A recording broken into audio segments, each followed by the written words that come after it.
Hi, hi. Guys, pagkatapos ng uh, tapos ng a long day overtime. So,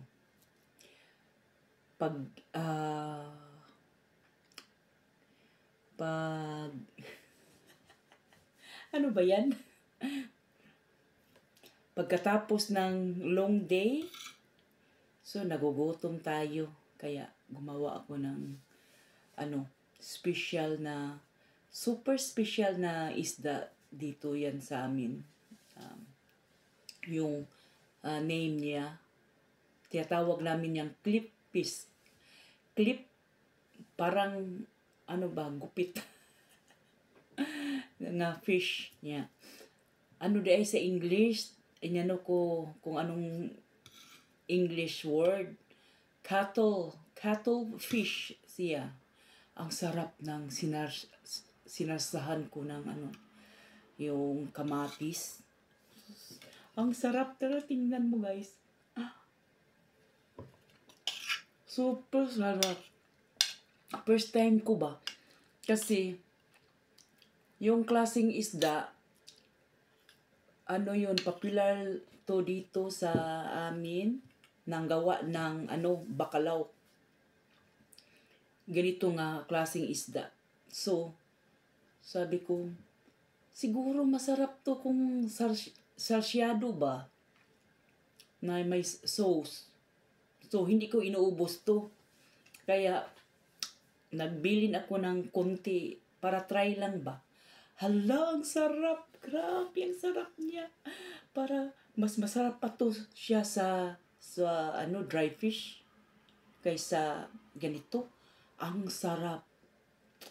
So, ngayon may technique na ako na paano. Yun ang gusto ko na ganito nga klase. Ang sarap nako. Kaya, ang dami kong makain ito.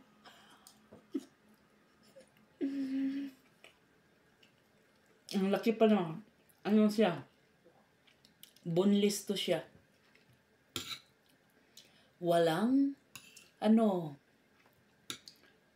bones. So, kaya kainin lahat ba? Sarap. Oh. Maraming kanin yung maubos ko nito. Mas masarap pa siya sa sa dry fish. Now, I knew new recipe. Nasasyadong cattle. Grabe, no? Never ko hindi ko alam yung mga name ng mga fish. Dito lang ako marunong sa mga name kasi kailangan mong malaman yung mga name ng fish dito. Like sa salmon. Salmon pala sa English. Yan. Dito sa amin, laks ang tawag. Salmon sa ato or sa ibang lugar kay Englishman. Pero dito sa amin, laks ang tawag niya. Laks. Kaya guys, na. Okay? Yun lang. So, see you next time. Sarap.